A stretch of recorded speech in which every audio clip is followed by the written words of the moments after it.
Arzu Altıntaş'la birlikteyiz. Magazin Yıkılıyor canlı yayınında Bilal Özcan TV'de huzurlarınızdayız dostlar. Arzu hoş geldin yayına canım. Hoş bulduk. Sana ve herkese iyi akşamlar. Herkese merhaba, tekrardan herkese merhaba. YouTube bildirimlerini yollayacak ve sizler geleceksiniz.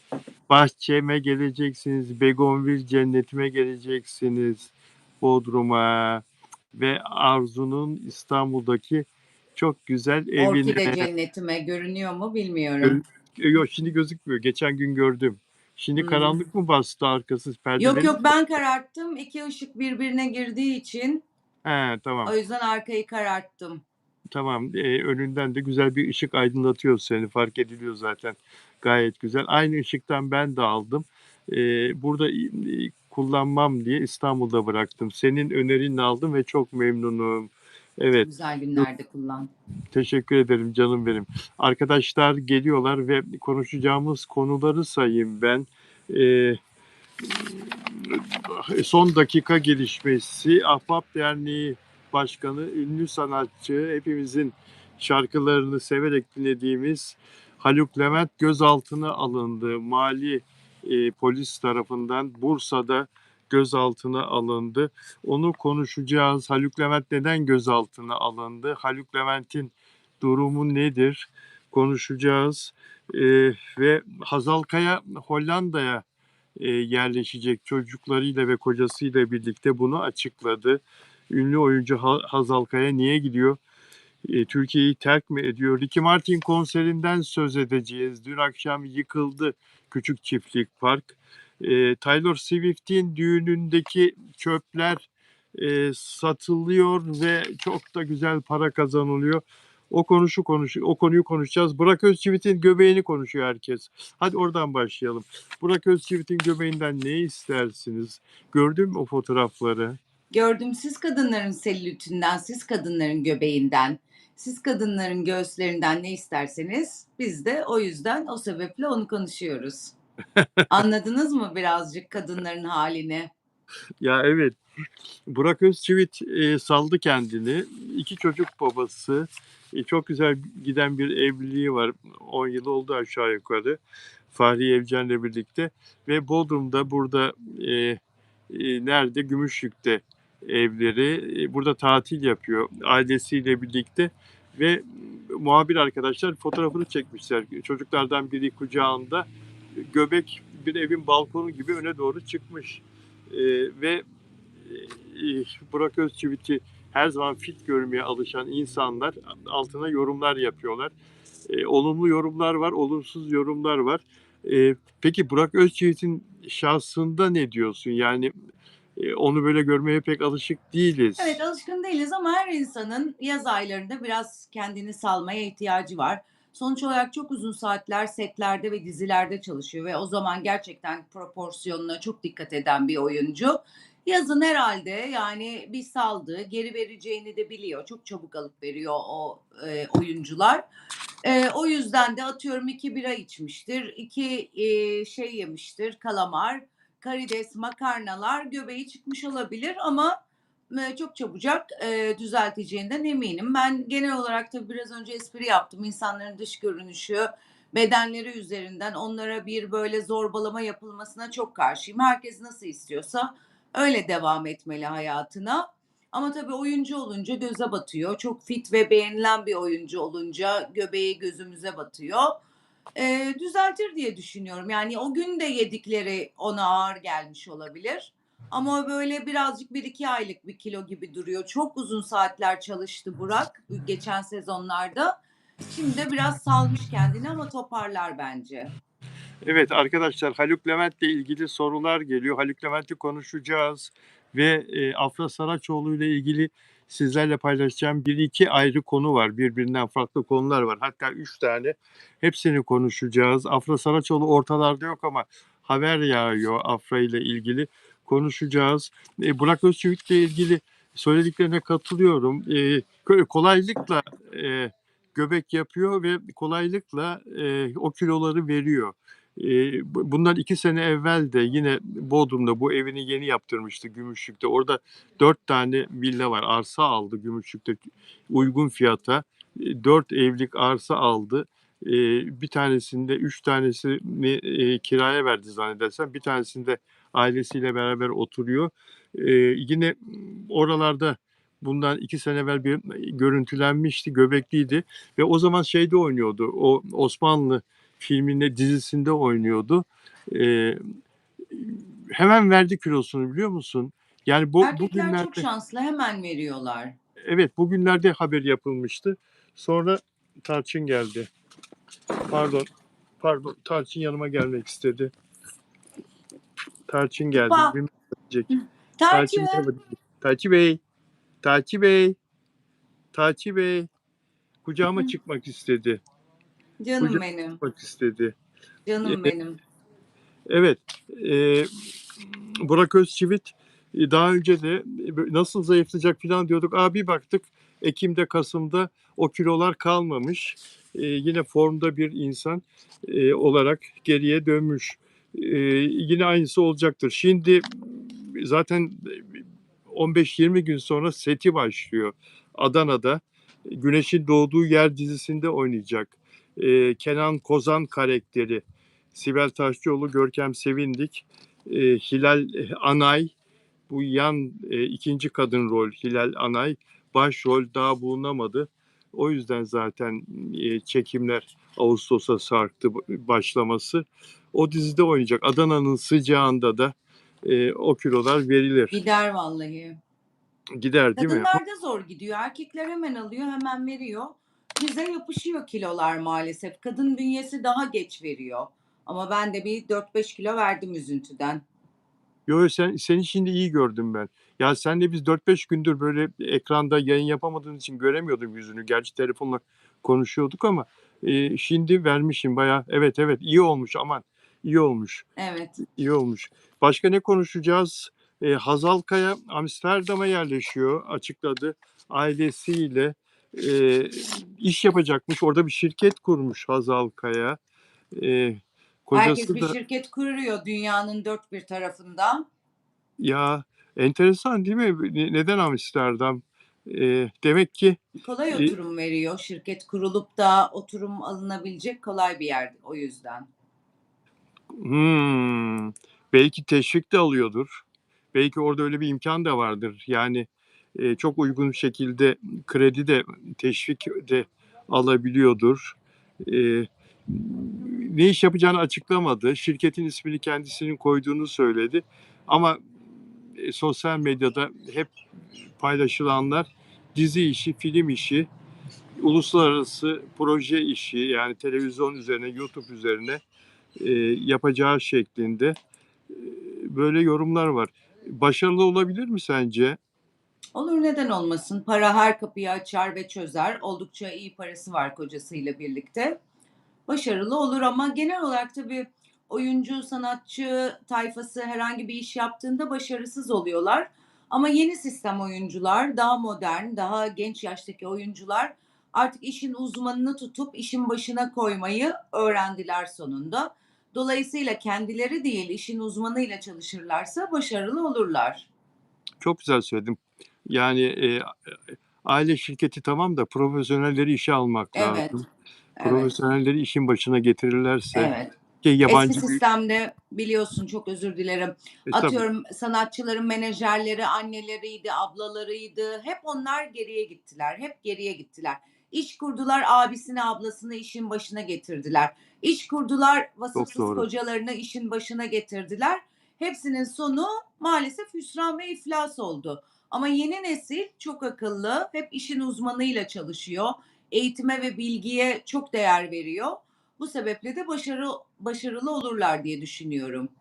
Evet, kocası Ali Atay da bu işi, televizyonculuğu, sinemayı, dizi işini çok iyi bilen bir insan. Her türlü kamera arkasında, kamera önünü de çok iyi bilen bir insan. E, Benim dediğim olacak yapmazsa Hazal Kaya'da biraz o var. Biraz o var.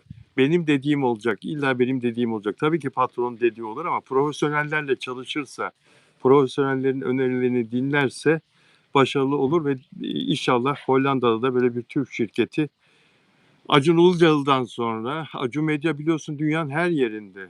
Evet. Yeni hedefler koymuş Acun şirketine. Yani şu anda 15 ülkede iş yapıyor yaklaşık. Daha da büyümeyi hedeflemiş. Ben TV8'deyken aslında o zaman Acun Bey Yunanistan'a falan yatırım yapmıştı. Pek Evet, bilinmiyordu. Biz bunu öğrendikten yaklaşık 3-4 sene sonra herkes öğrendi. Ta o zamandan yani ben çalışırken Acun Bey'in Yunanistan'da böyle atılımları vardı.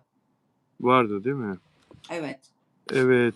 Ahbap Derneği Başkanı Haluk Levent'in 2020-26 arasında 990 milyon lira bahis oynadığı, 390 milyon lira para kaybetti. Ahbap hesabından asistanı Yeliz Kaya'ya 120 milyon lira para aktardığı tespit edildi. Bunların hepsi tabii şu anda iddia. İddia. İddia henüz daha yargılama Evet. olmadı, soruşturma aşamasında. Şimdi gelen bir mesajı okudum, asistanımın yolladığı. O bilgileri tabii ki e, şu anda çeşitli yayın organlarında devam ediyor. Haluk Levent'le ilgili şeyler, iddialar, çeşitli haberler yayınlanmaya devam ediyor. Şu anda gözaltında ve ifadesi alınacak, İstanbul'a getirilecek, Bursa'da yakalandı, gözaltına alındı. E, Kendisiyle ilgili Sabah gazetesinde, hadi Haluk Levent'e geçelim. Sabah gazetesinde yer alan haberden e, birkaç not okuyayım. Deprem bağışlarını amacı dışında kullanmak ve şahsi hesaplara aktarmakla suçlanıyor. Ahbap Derneği Başkanı Haluk Levent hakkındaki yakalama kararı sonrası Bursa'da gözaltına alındı. Soruşturma dosyasında milyonlarca liralık bahis trafiği, kara para aklama suçlaması ve 60 milyon dolarlık mağduriyet iddiaları yer aldı diyor ve detaylar dernekler kanununa muhalefet, suçtan kaynaklanan mal varlığı değerlerini aklama ve örgüt üyeliği suçlarından gözaltı kararı İstanbul Cumhuriyet Başsavcılığı tarafından verildi. Biliyorsunuz geçtiğimiz günlerde Haluk Levent'le ilgili karşılıksız çek davası neticelenmişti. 70 milyon lira ceza almıştı mahkemeden karşılıksız çekten dolayı. 2020-26 yılları arasında dernek kurucularının Alper Çelik'in hesaplarından 990 milyon liralık bahis oynadığı, 390 milyon lirasını kaybettiği saptandı. Bunlar çok ciddi iddialar tabii. Yurt dışına çıkış hazırlığı yapıyordu diye Sabah gazetesinde haberin devamında e, yüksek para transferi bazı şahısların hesaplarına, deprem bağışlarının yurt dışına kaçırıldığına ve amacı dışında kullanıldığına dair iddiaların artması neticesinde soruşturma derinleştirildi. 2025 yılında başlatılmış soruşturma. Haluk Levent uzun süredir savcılığın takibindeymiş. Ben Evet, Haluk Levent'i çok eski tanırım. Benim bir kız arkadaşımla çıkıyordu. 99 ya da 2000 yılıydı hatırlamıyorum. Dünya iyisi, dünya tatlısı bir adamdı. Cebinde 5 kuruş parası yoktu. Bedava konserlere gidiyordu. tabii. Adana senin, Urfa benim, orası senin, burası benim. Gerçekten hiç para gözetmeden yararına olan, insanın yararına olan her yere giden tertemiz, pürü pak bir adamdı. Ben Haluk Levent'i öyle tanırım. Tabii yıllar geçti. Ama hani ne oldu ne bitti bilmiyorum. Sonuçlanacak ve göreceğiz yani. Ben sadece bildiğim kadarını söyleyebilirim. Atıyorum biz de söylerdik Haluk şurada hasta bir çocuk var. O gitarıyla koştur koştur cebinden paraları verip giderdi. Hani o zaman onun da paraya ihtiyacı vardı. Onun o temiz tarafını görmüştüm ben. Ama yıllar geçti. Bilemeyiz. Bekleyeceğiz bakalım neler olacak. Evet, Ahbap Derneği üzerinden depremzedelere konut yapma vaadiyle Türkiye genelinde yardım kampanyası başlatılmıştı. Hatırlıyoruz hepimiz Maraş depremi sırasında Hı depremden hı. sonra yaraların sarılma safhasında Ahbap Derneği faaliyetleriyle öne çıkıyordu. 460 konut yapımı için derneğe yurt içi ve yurt dışından adeta yardım yağdı. Derneğin resmi web sitesinin yanı sıra Haluk Levent'in sahip şahsi hesabı üzerinden de derneğe bağış yapmaları konusunda halka çağrıda bulunulmuştu. Ee, banka hesapları ve kripto para cüzdan adresleri paylaşılmıştı. 158 milyon dolar yardım toplandığı ileri sürülmüştü ve aradan geçen 3 yılın sonunda verilen sözlerin tutulmaması depremzedelerin tepkisine neden oldu. Malatya'nın Battalgazi ve Arapgil ilçelerinde kaba inşaatı tamamlanan 264 konutun atıl vaziyette adeta çürümeye terk edildiği dikkat çekti. Malatya'nın Deprem Derneği'nin internet sitesinde konutların teslim edildiği bilgisi yer alırken bölgede inceleme yapan depremzedeler duruma tepki gösterdi ve işte savcılık duruma el koydu. Şimdi Haluk Levent ilk çıktığında rahmetli Hilmi Topaloğlu onu keşfetmişti ve onun şirketinden Özcan Deniz ve Mahsun Kırmızıgül'ün de keşfeden Alişan'ı da keşfeden Allah rahmet eylesin ünlü menajer yapımcı benim çok iyi dostumdu, arkadaşımdı. Haluk Levent'le ilgili Haluk Levent bir kumara bulaşmıştı o ilk yıllarında. Bu söylediğim 95-96 falan kumara bulaşmıştı. Fena halde kumar oynuyordu Kıbrıs'ta. İflas etmişti Haluk Levent şahsi olarak.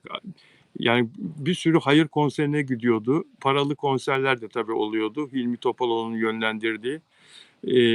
Çok iyi kalpli bir insan olarak Evet. tanıdık. Çok temiz bir insan olarak tanıdık. Fakat bu kumar insanı bitirir. Çok örneklerini görüyoruz hayatımızda. Haluk Levent hatta kara listeye alındı kumarhaneler tarafından. O zaman Kıbrıs'a giremiyordu filan bir ara. Bana o zaman bu bilgiler geldiği zaman Star Televizyon'da paparazzi programını yapıyorum. Bu bilgiler geldiği zaman Hilmi Topaloğlu'nu aradım. Hilmi dedim böyle böyle seni çok severim. Bunlar kanıtlı. Ben bunu yayınlayacağım. Bilal'cim dedi senden ricam dedi bunu yayınlama. Yayınlama lütfen ben toparlıyorum kurtaracağım o çocuğu dedi. Öyle diyorsan peki dedim. Hilmi'nin hatırını kıramam. Bir insan çünkü geleceği söz konusu. Ondan sonra aradan 3-4 ay 5 ay falan geçti. Bir karşılıksız çek mevzusu çıktı. Yine böyle deliller falan geldi. Belgeler falan geldi. Mahkeme kararı. Haluk Levent karşılıksız çekten hapse mahkum oldu. Aranıyor. Haluk şeyi aradım. Hilmi Topaloğlu. Hilmi dedim bak böyle böyle. Benden çıktı artık dedi. Bilal dedi. İstediğini yapabilirsin. Ben dedi bunları dedi, baş edemiyorum dedi. Benim bu çekten falan hiç haberim yok dedi. Bir de öyle bir davası varmış dedi. Yeter artık ben baş edemiyorum dedi. Ondan sonra ertesi gün baktım Haluk Levent geldi. Hiç randevusuz filan Star Televizyonu'na. Bilal Özcan'la görüşeceğim filan diyor. Gelsin dedim. Geldi. Ondan sonra hiç tanışmıyoruz. Oturdu. Dedi ki böyle böyle dedi. Hilmi Topaloğlu'na söylemişsiniz dedi. Bir haber varmış. Yapacakmışsınız. Yaparsanız ben biterim dedi. Kardeşim dedim ya. Seninle ilgili çıkan bir sürü haber var dedim. Hilmi dedim senin dedim iyileşeceğini söylüyor. Sen daha da kötüye gidiyorsun dedim. Bu benim elimde olan bir şey değil dedim. Artık bu dedim burada bütün ekibin şahit olduğu bir şey dedim. Yani benden çıktı. Kanalın da bildiği bir durum. Kral Televizyonu vardı. Kral Televizyonu'ndaki insanlarla da şey yapıyorduk, görüşüyorduk, paraleldik filan. Ben bunu dedim yayınlayacağım kusura bakma. Yayınlarsan ben dedi hapse girerim. Kardeşim dedim sen bu ülkenin vatandaşı değil misin? Kaçacaksın nereye kadar? Gireceksin sonunda. Ondan sonra yayınladık haberi. Aradan 5-6 ay sonra bu yakalandı. Bir konserde sahneden alındı. Hapse girdi 9 ay falan yattı. Sonra çıktı. Uslandım filan dedi ama yine bir şeyler oldu. 2000'li yıllarda da yine bir şeyler oldu Haluk Levent'le ilgili. Ve sonra Haluk Levent çok sempatik, çok güzel konuşan, hakikaten kalbi tertemiz, pırıl pırıl bir insan. Ama maalesef bu mali konularda artık şeytan mı kandırıyor? Yani nasıl oluyorsa hep olumsuz tarafa gidiyordu o zamanlar.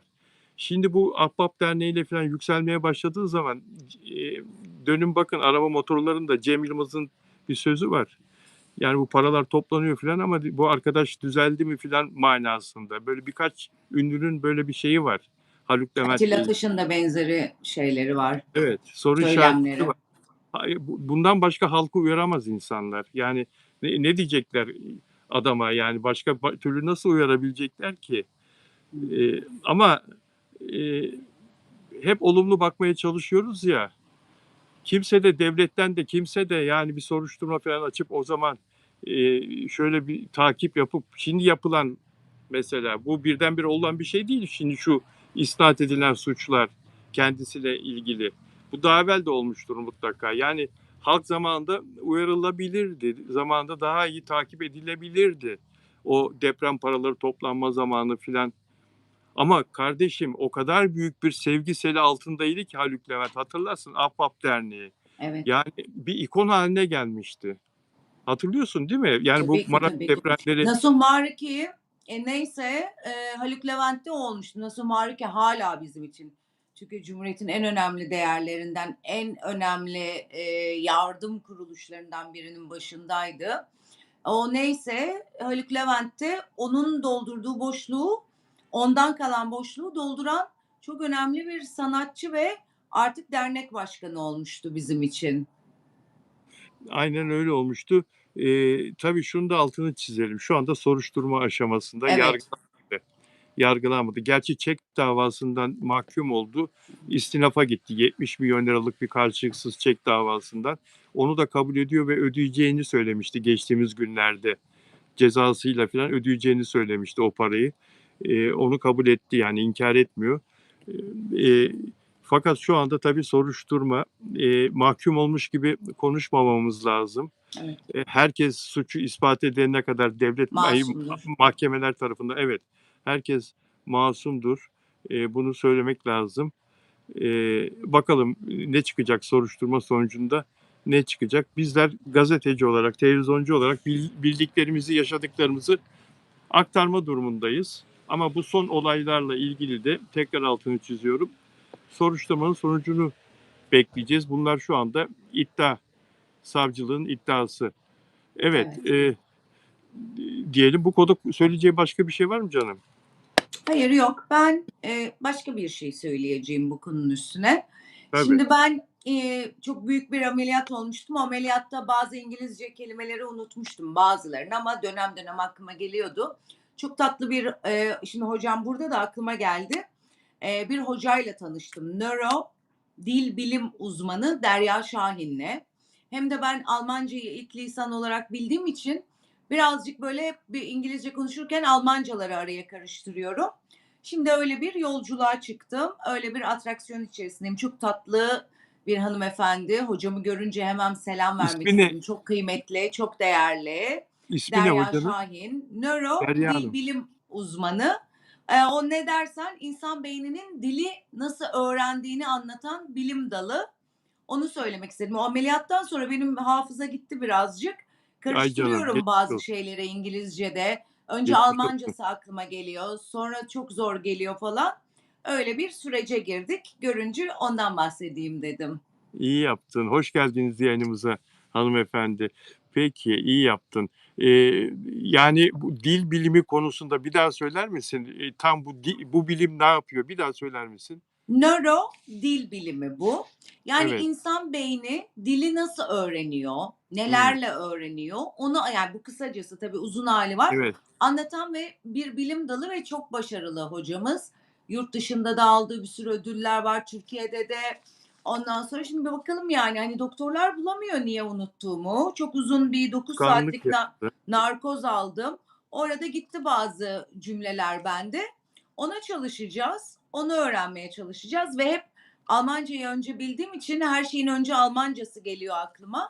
Böyle bir yolculuğa çıktım. Her Enteresanmış. yaşta biliyorsun beyni çalıştırmak çok önemli. Hatta bundan sonra ben bir İspanyolca, çok bizi izleyenler Evet, var. evet, evet. İtalyanca da istiyorum. Yıllardır Portekizce İtalyanca hevesim. nasıl İnşallah onları da öğreneceğiz? öğrenirim. Nasıl öğreneceğiz? Bu hanımefendi sayesinde çok hızlanabiliyor mu öğrenme Evet. süresi? Öyle mi? Evet. O kadar Aman, güzel anlatıyor ki hafızanda, evet. atıyorum işte, onu kodluyor sana nasıl öğreneceğini, çok daha kolay. En azından İtalyanca ve İspanyolca izleyicilerimizi cevaplayabilecek kadar bile öğrensek şahane olur. Şimdi görüyorum bir sürü İspanyol ve İtalyan izleyici izliyor. Bundan sonra İspanyolca ve İtalyanca konuşacağız. Derya Şahin hocam sayesinde. Fransızca da konuşalım ne olur. Ay oldu. Yapay Lidya, zeka gibi bir şey oluruz ikimiz de o zaman. Lidya Japonca'da var. konuşalım. Lidya var. Lidya var bizim canımız Fransa'dan. Lidya neredesin? Lidya'ya bonjour demeyi özledim. Lidya neredesin? Gelir birazdan. Peki Süreyya İkimiz Diken de Hanım öğrenelim de bir şoka sokalım onları, olur mu? olur olur olur. O, Hocam o- sana da uzaktan eğitim yapar Bilal'cim. sağ olsun. Sağ olsun. Hocama da tekrar merhaba dedik. Peki Süreyya Diker Hanım buradaydı. Özel abonem. Kendisine de merhaba demiş olayım. Süreyya Hanım sevgiler size de.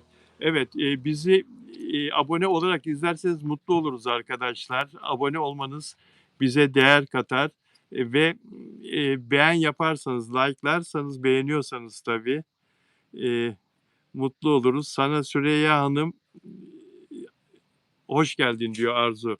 Arzu günlerdir yoktu, kaçaktı. Süreyya Hanım, Arzu'nun başına gelenler pişmiş tavuğun başına gelmedi. evet. Afra Saraçoğlu'nun yer aldığı Go Türkiye mini dizisi Engin Akkürek'le birlikte oynamıştı. Geçen sene bu zamanlar oynamışlardı biliyorsunuz. YouTube'da 8 bölüm olarak gösterildi. İstanbul My Love, İstanbul Aşkım, United States International Awards Amerika'da ödülle döndü. Orada ödüle layık görüldü. Mini dizisi Engin Akkürek'le Afra Saraçoğlu'nun yer aldığı. Bu da güzel bir haber. Bunu da söylemiş olalım arkadaşlar. Peki, peki Afra Saraçoğlu'na gelen dizi teklifleri var arkadaşlar. Onu biraz sonra konuşacağız. Kimler hangi dizilerden teklif aldı? Başrol oyunculuğu diziye katılması için. Bunlar devam eden, yok bir tanesi yeni bir dizi, iki tanesi devam eden dizi. Görüşmelerde nasıl netice çıktı biraz sonra konuşacağız. Bu Muhtemel Aşk dizisini seyrettin mi sen hiç? Seyretmedim bu hafta, biliyorsun biraz şeyde atraksiyonluydu. Evet. İzleyemedim. Bir bölümüne bakmıştım. Çok beni tutmadı dizi. Ya oradaki başrol oyuncuları çok seviliyor.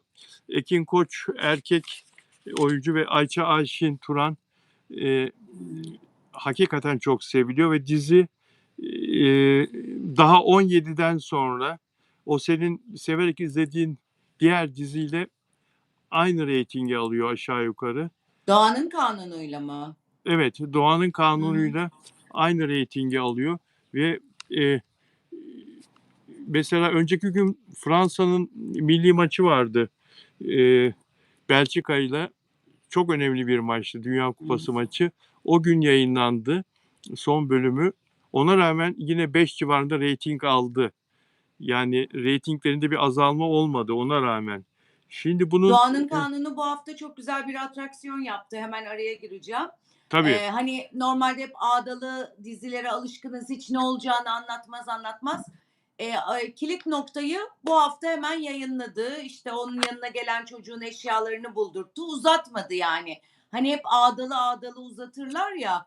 Çok evet. güzel bir jest yaptı izleyicisine. Kilit noktayı açıkladı, gösterdi. Haftaya da çözüme ulaştıracaktır. Artık böyle hızlı ilerliyor diziler. Çok büyük bir fark bence. Bu çok iyi bir şey ama senaristler e, bunu yapımcı çok istemiştir herhalde. Evet. E, Senaristlerin işini zorlaştırır bu biliyorsun.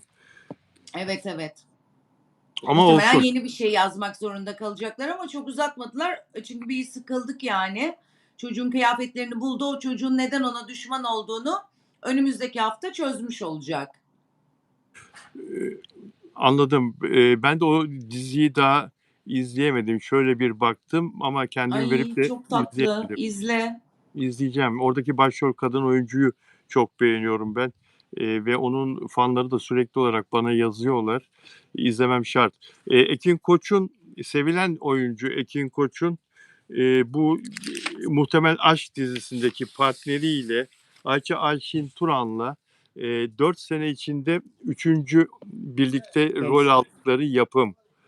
E, Bir, dizide birlikte oynarlarsa da aşk hikâyesi başlar başroller arasında ama bunlar 3 ayrı yapımda birlikte oynadılar.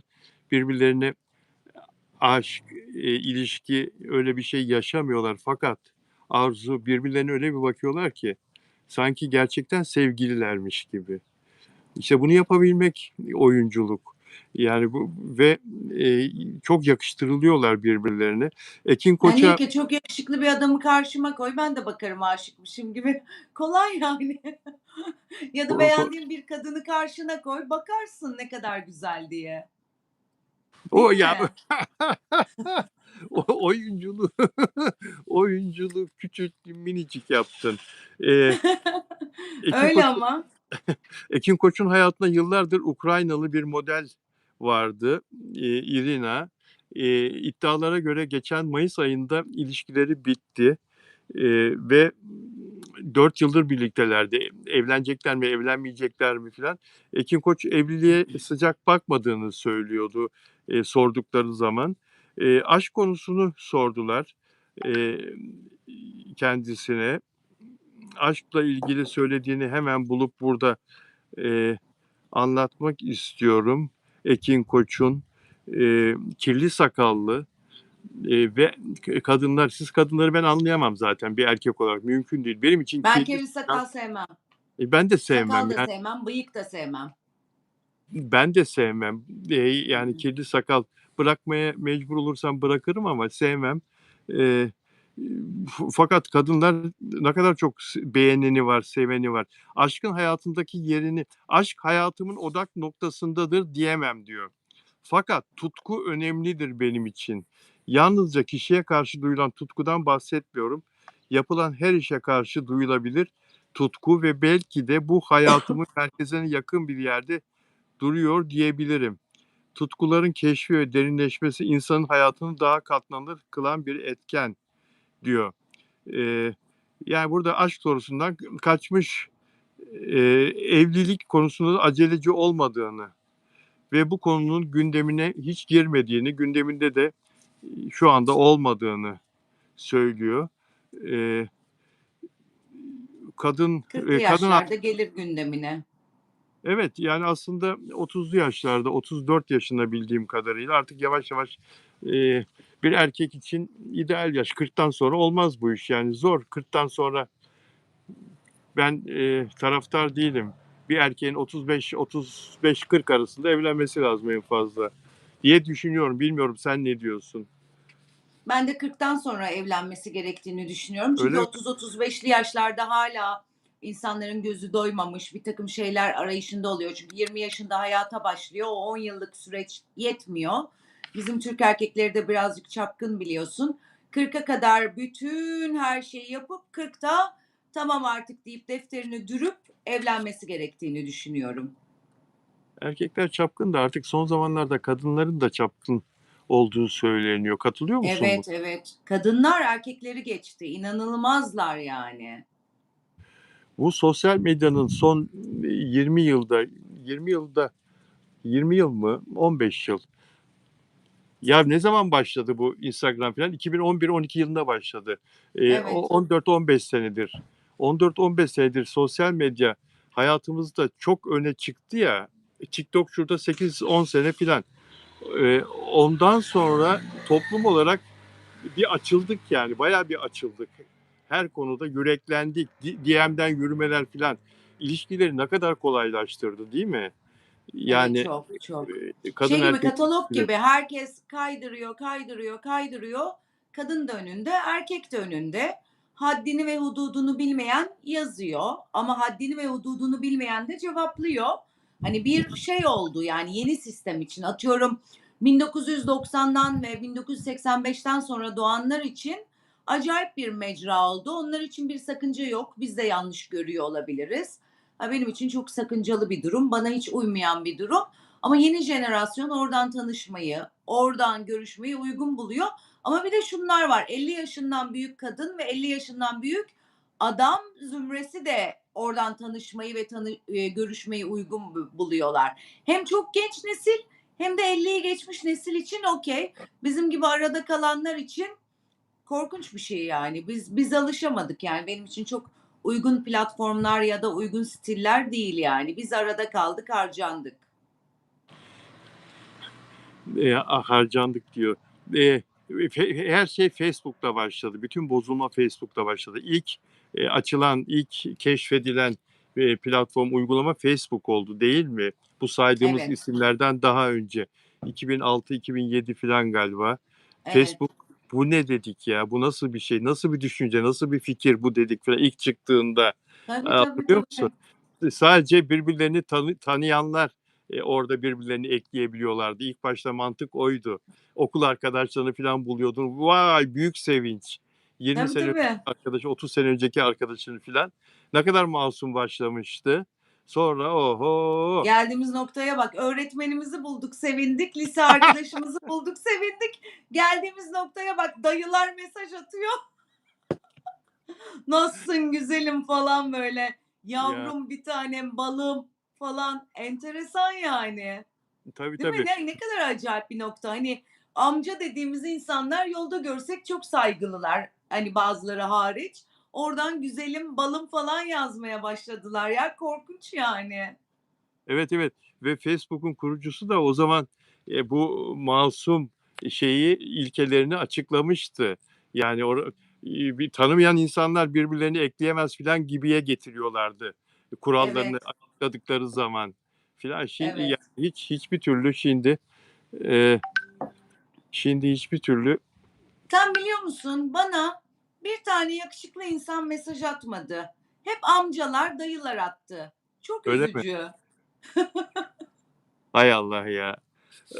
Hay Allah. Valla Yakışıklı. öyle olunca da hemen aynaya bakıyorum. Yaşlı mı görünüyorum? Ne oluyor acaba diye. Sinirim bozuluyor. Sonra soruyorum etrafıma. Onlara da geliyormuş aynı mesajlar. Çok güzel. Yakışıklı insanlar, erkekler kendilerinden eminler demek ki. O platformlarda partner aramıyorlar. Öyle anlayabiliriz. Evet Eee, olabilir. evet. Dün akşam İstanbul'da görkemli bir konser vardı. Ricky İlk Martin. aşkımızın konseri vardı. İlk aşkımızdı adam. Bizim yıktı sonra bizi. Yıktı. Ricky Martin konseri var. Yıktı bizi sonra Yıktı. diyor. Yıktı. Bütün hayallerimizi Ya. yıktı. Dün akşam da o muhteşem konser bitti. Giderken ne yaptı? Poposunu gösterdi, döndü. Biliyor musun? Gömleğini kaldırdı. Poposunu gösterdi. Evet, adamın Ya, yıllarca herhalde 23-24 yıl oldu değil mi? Adamın totosunu konuştuk. Hülya Avşar gitti elledi. evet. 23-24 yıldır Ricky Martin'in totosu hep gündemimizde. Adam da ne yapsın? Biliyor ve takip ediyor herhalde. Öyle gitti. Bir 24 yıl daha konuşun diye. Evet. Dün akşam konserinde terini sildiği havluyu seyirciye attı. Bu tabii daha evvel de bunun benzerlerini gördük. Hatta Tarkan da bir konserinde terini sildiği mendilini, galiba Bursa konseriydi, yıllar önce seyirciye atmıştı. Kapış kapış, elden ele, böyle ben yakalayacağım diye.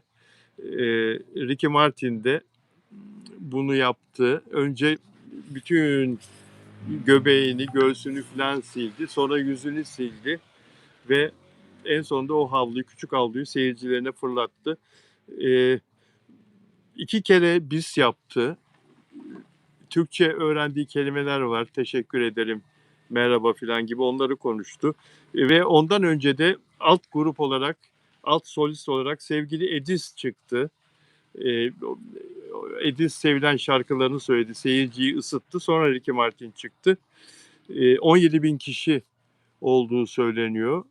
Tıklım tıklım, küçük çiftlik parkı. 2 saat insanları Ricky Martin'e doyurdu. Ee, Ben yıllar evvel kendisiyle Bilemedim. İstanbul'a ikinci geldiğinde röportaj yapmıştım. Ricky Martin'le. Çok içten, çok sevimli, çok Çok. güler yüzlü, çok sempatik. Hiçbir star gibi değildi. Yani yine aynı, değil mi? Yine ya, Evet. bizden biri gibi samimi, içten. Evet. Tam Akdeniz insanı. İnanılmaz tatlı diyorum ya, inanılmaz seviyorduk genç kızlığımızın starı. Aşıktık yani hepimiz Ricky Martin'e. Yaklaşık bir 10 yıl sonra yıkıldık tabii ki aşkımızla birlikte. Gerçekleri öğrenince ilk aldatılmamız Ricky Martin'le başladı. Ama bizim için hiçbir şey değişmedi. Dünya tatlısı bir adam. Çok bayılıyoruz. Ben gidemedim ya. Dün akşam yapımcı Nebahat Sekman'la bizim yaptığımız projeyle ilgili bir işlerimiz vardı. Yetişemedik yani. Gitsek telef olacaktık. Vakit yoktu. Ama gitmeyi çok isterdim maalesef. Çok E, güzeldi. Çok çok güzeldi. çok, Bayıldık. Ve bu hiç Wilson yaşlanmamış fark ettin mi? kendisine iyi bakıyor. 54 yaşında ama kendisine çok iyi Haş, bakıyor. haş sanki 34 gibi adam ya. İnanılmaz ve o korumaya yaptığı da çok güzel değil mi o hareket? Onu da konuşalım. Koruma geliyor böyle kraldan çok kralcı açılın açılın bilmem ne falan yapıyor. Şşt falan yapıyor. Evet, evet, evet, Tekrar kalbimizi çaldı. Çok tatlıydı. evet, evet, evet, evet, evet. Ona yakışan bir hareketti. Evet, çok çok inanılmaz. Yani başkası olsa kasım kasım kasılır geçer. Orada onu görmesi, korumayı durdurması inanılmaz büyüleyiciydi. Bizim kalbimizi tekrar kazandı. Yani hep ondaydı tabii ki kalbimiz ama tekrar daha böyle cafcaflı kalbimiz atmaya başladı. Çok doğru söylüyorsun. Bizde hangi ünlü evlenirse ertesi gün düğün yerinde ya da çevresindeki çöpleri toplayıp küçük minik paketlere koyup tanesi $25'dan satabilirsin. $25 ne yapıyor? 1250 lira mı yapıyor? 1200 lira.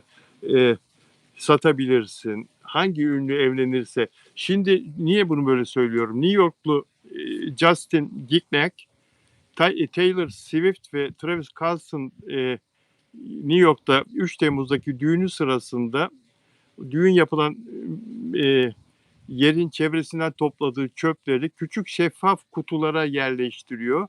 Üzerlerine tarihi yazıyor. Taylor Swift'in düğününden olduğunu yazıyor ve tanesi $25'dan satışa çıkarıyor. Kapış kapış gidiyor. Bir tane kalmıyor elinde. Ne bu? Ne bu? 2,5 santimetrelik şeffaf kutulara yerleştiriyor. E, düğün sırasında bu Madison Square Garden'da yapıldı ya, onun çevresinden topladığı, seyircilerin ellerinden düşen, bıraktıkları, unuttukları işte sigara izmariti, küçük bir yüzük, imitasyon, bir şeker, bir parça, şişe kapakları, tek bir AirPod kaybetmiş adam. Hatta yumurtlama testi şeridi, hani kadınlar bakıyor ya eczaneden, e, bu, bu, Onu bu kim niye götürmüş? Ben en çok onu merak ettim ya. Hamilelik testinin konser alanının etrafında ne var? Acaba orada görüp müjdeyi orada mı almak istedi diye bütün gün onu düşündüm. Evet, ya niye yani? vardır bir sebebi. Belki yanında taşıyordur, düşürmüştür. Ee, Bu düğün çöpleri 50 küçük şeffaf kutuya yerleştirildi ve $25'dan internette Avustralya, Almanya, Birleşik Krallığa kadar uzak ülkelerde yaşayan Swift hayranları da e, ilgi gösterip satın almışlar. Adamın bu fikrinden ürettiği işte o paketleri. Akıllıca değil mi? Evet, çok mantıklı. Ben hemen onu düşündüm. Ne kadar iyi bir girişimcilik.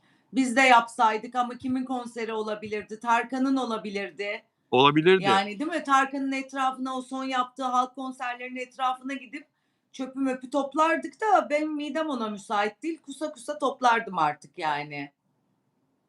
Bugüne kadar bu adamın yeni bir fikri değil. Daha evvel bunu yapmış, yıllardır yapıyor. Kutulara tarih ve numara ekliyor. Eee, Kültürel gelişmeleri kaydeden küçük zaman kapsüllerine dönüştürüyorum ben diyor bu çöpleri diyor.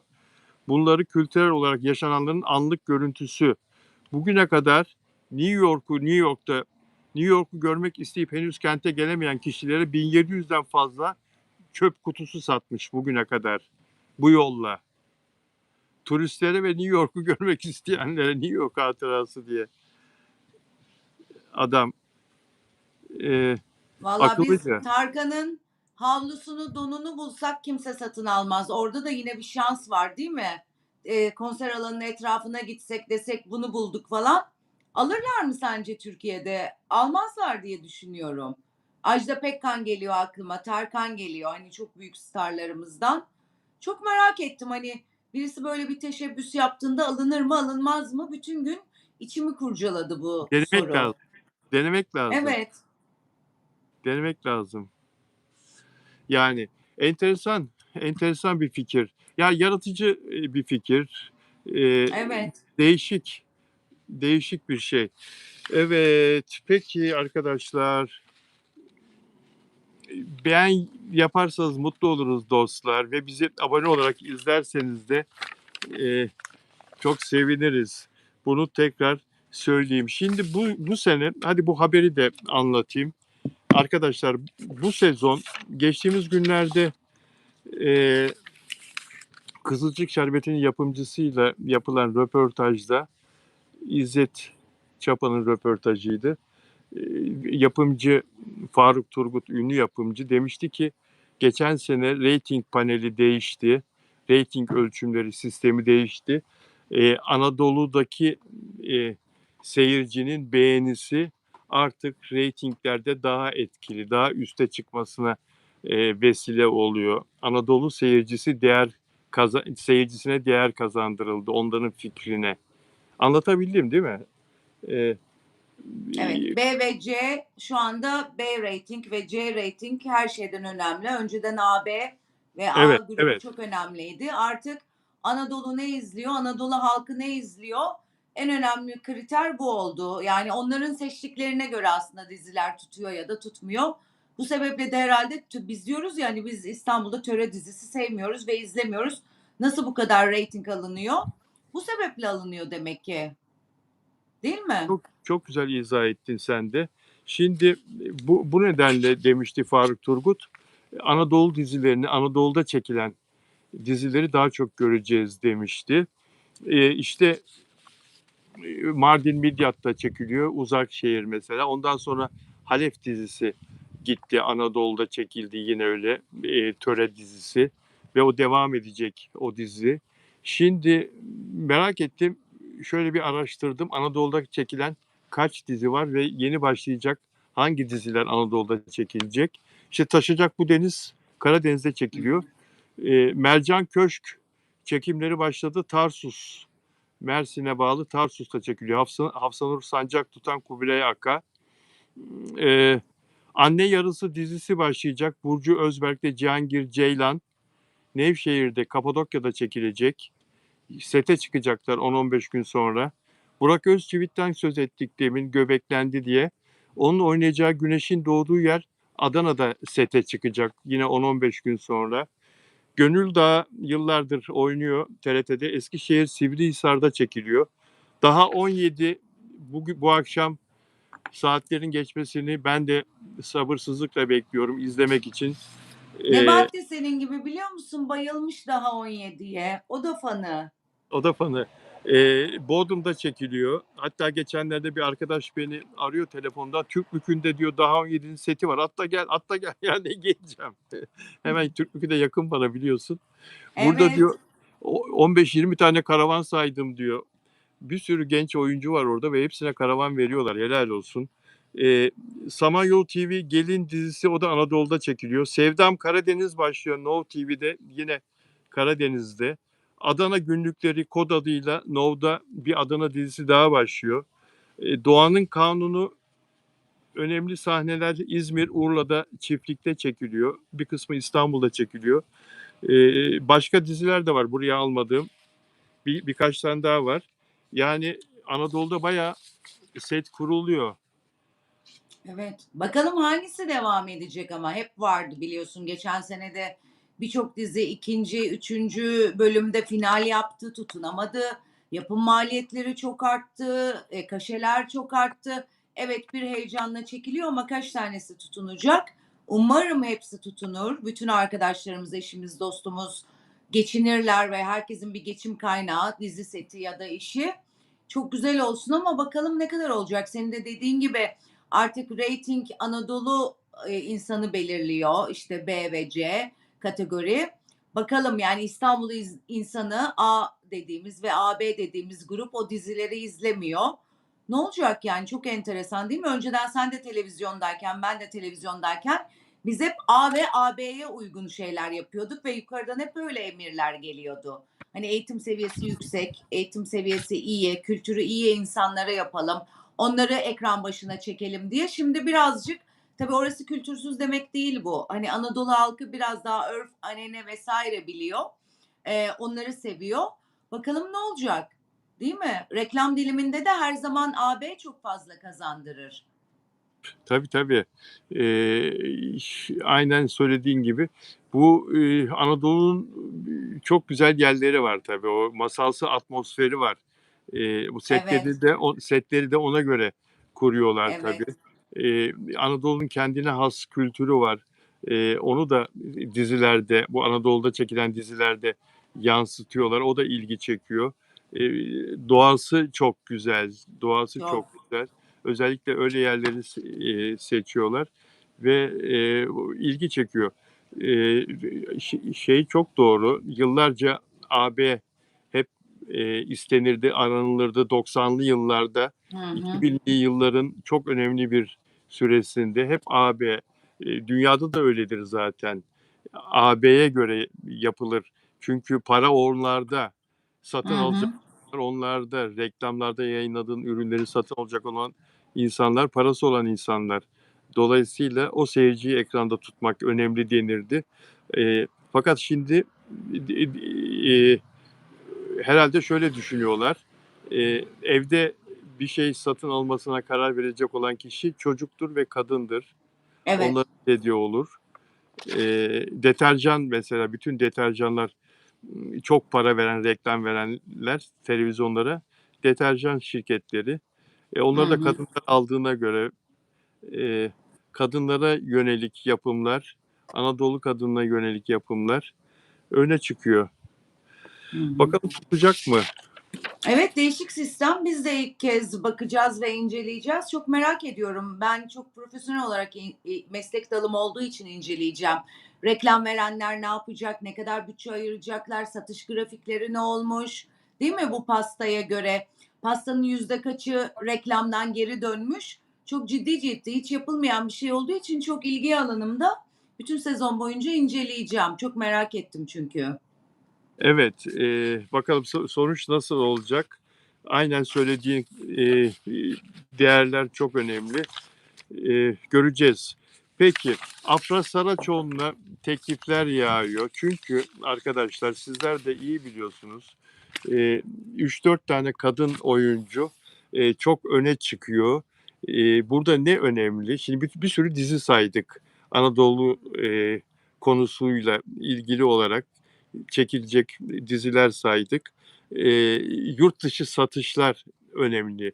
Yapımcı için ve kanal için çünkü yurt dışı satışlarda yapımcı ve kanal, satış, parasını %50 paylaşıyorlar, satıştan gelen parayı.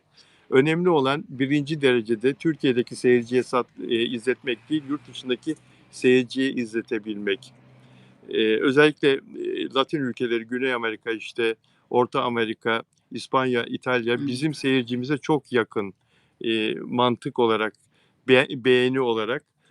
Dolayısıyla onlara yönelik bizim seyirciye çok fazla senaryoda oynamak gerekmiyor. Türkiye ne yazıyorsan onlara da, eee, yabancıya satabilmek önemli olduğu için, kıstas olduğu için, eee oyunculuğu az deniliyor, oynayamıyor deniliyor ama Hande Erçel'in tercih edilmesinin başrolde sebebi o. Çünkü dünya üzerinde globalde, çok fazla milyonlarca hayranı var Hande Erçel'in. Evet.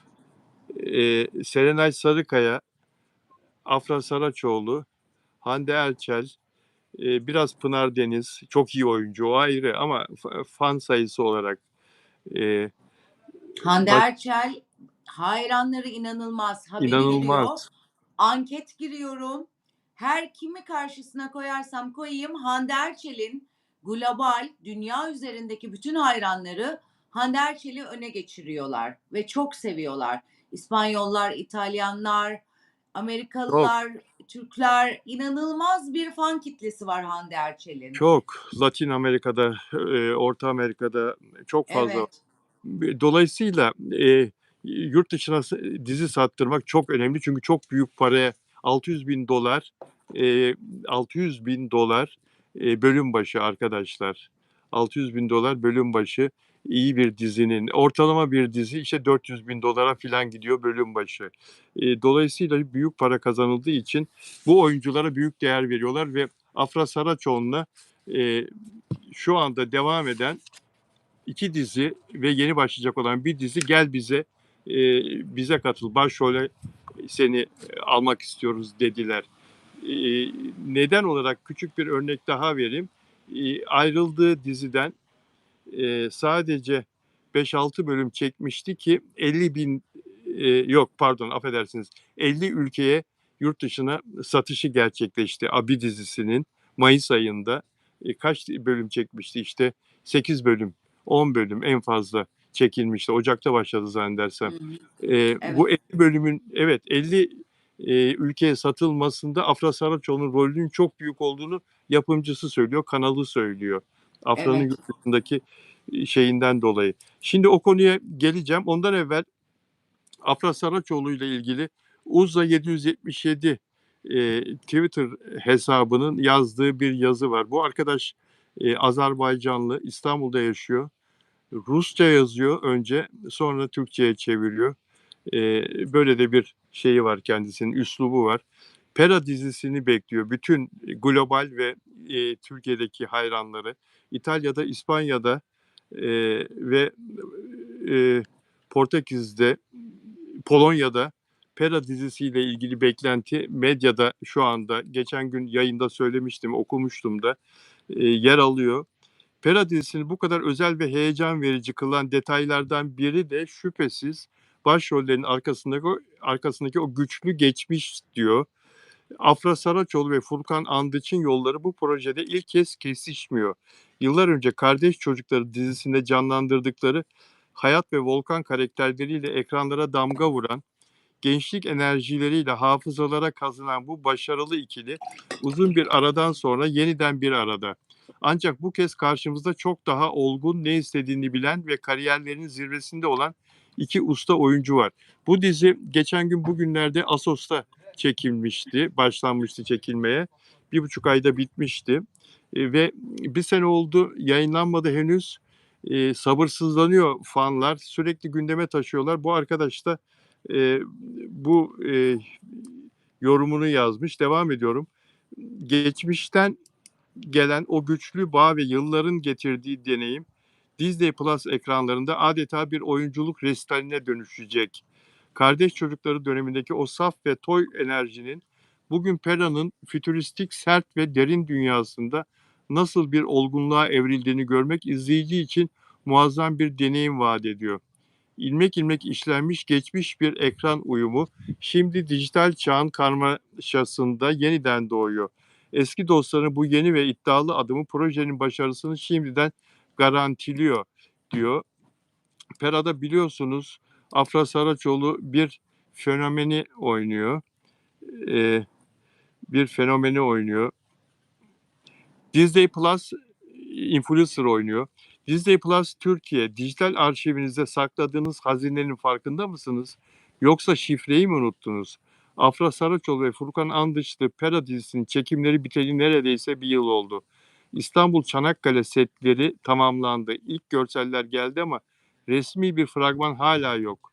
Truman Show tarzı o muhteşem hikayeyi ve Afra'nın influencer rolündeki o benzersiz enerjisini izlemek için fanlar olarak sabrımızın son sınırındayız. Bu projeyi bu kadar gizli tutmak uyandırmayı geçti. Artık haksızlığa dönüştü.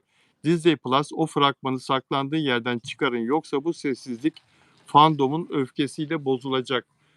Bu kadar da sinirleniyor hayranlar. Haklılar, çok uzadı. Ben mesela Zeytin Ağacı yeni sezon yayınlandı. Unuttum ne izlediğimi, tekrar sil baştan izledim. Ben çok ara vermeyi sevmiyorum hayatımın her alanında. Bıraktığım yerde devam edebilmem ya da durdurmam gerekiyor. O yüzden, bir an önce başlaması bütün hayranlarını sevindirir diye düşünüyorum. Evet, aynı fikirdeyim. Bayağı bir gecikti. Afra Saraçoğlu Evet. teklifler konusu. Medyapım Fatih Aksoy'un ünlü yapımcı sahip olduğu Yeraltı dizisini onlar yapıyor biliyorsunuz. Hı hı. Afra Saraçoğlu'na teklifte bulundu. Başrollerinde Uras Kaygılaroğlu, Denizcan Aktaş ve Devrim Özkan var.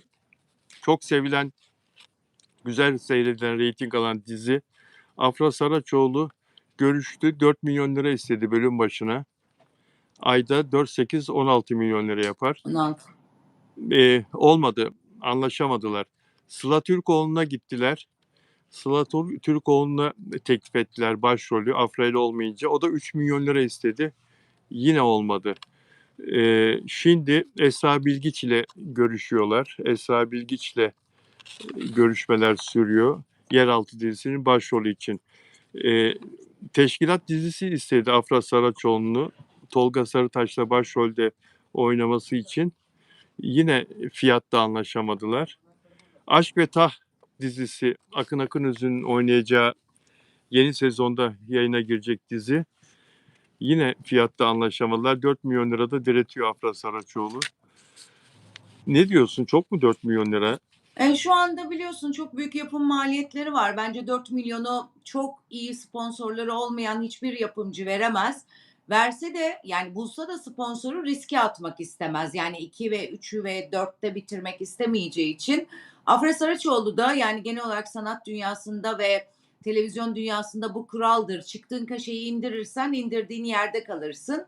İndirmeyeceği için sanırım çok uzun dönem sevdiğimiz oyuncular, ekranlarda görmek istediğimiz oyuncular biraz ekran dışında kalacaklar. Çünkü sanatçı ve oyuncu kaşeyi indirmeyecek. Yapımcılar gayri ihtiyari bu ücretleri ödeyemeyecek, zorlanırlar. Çünkü orada da bir tek Afra Saraçoğlu ya da herhangi A, B, C şahsı yok. Bütün ekibe ve bütün maaşları düşünmek zorunda olduğu için sanırım artık hani çok ünlü oyuncuların dizi ve film olarak görüldüğü son işleri gördük gibime geliyor.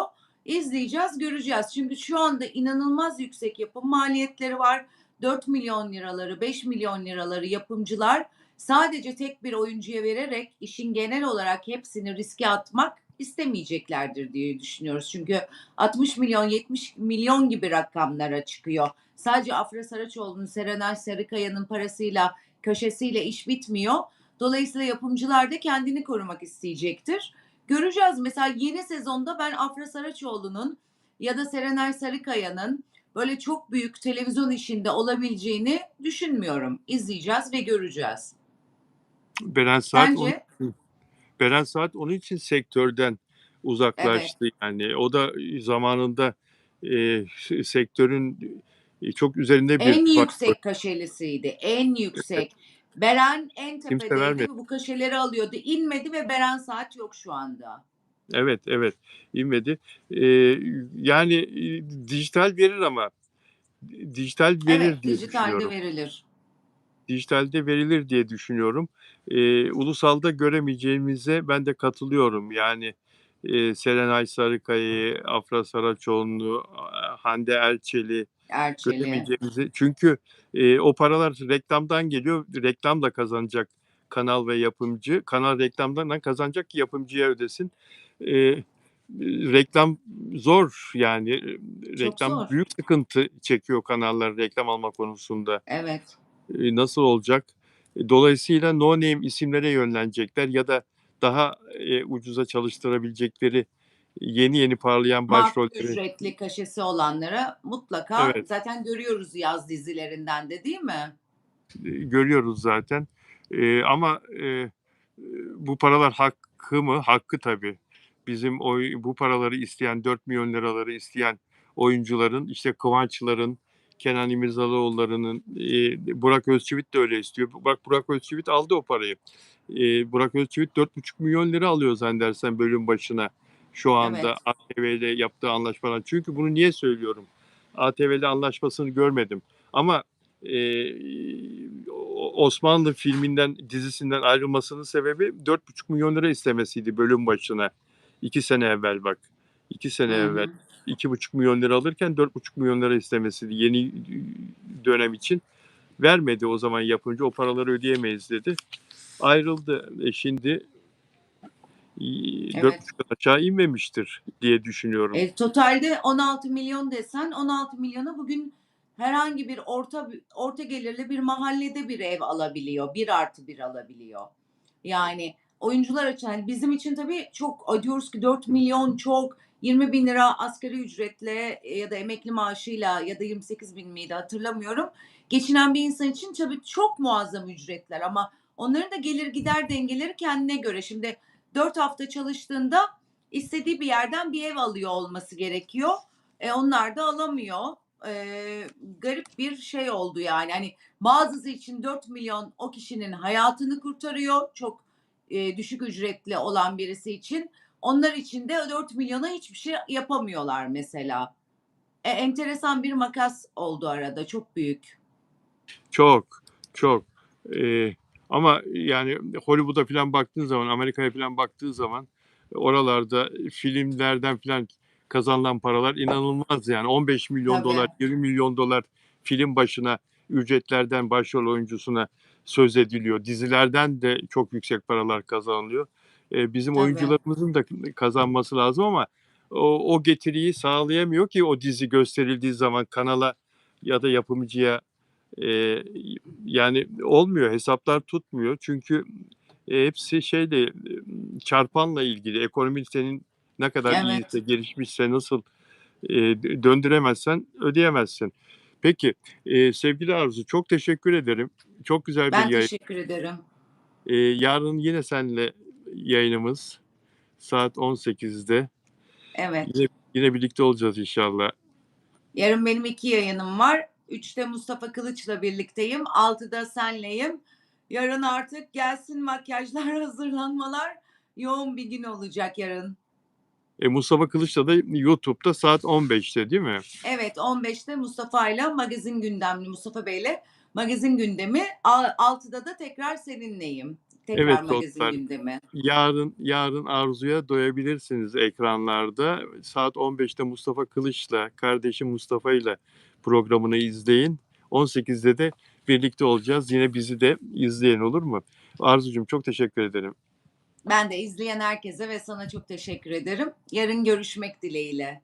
Görüşmek dileğiyle. Dostlar, sağ olun. İyi ki varsınız. Yarın görüşmek üzere. Sevgiler.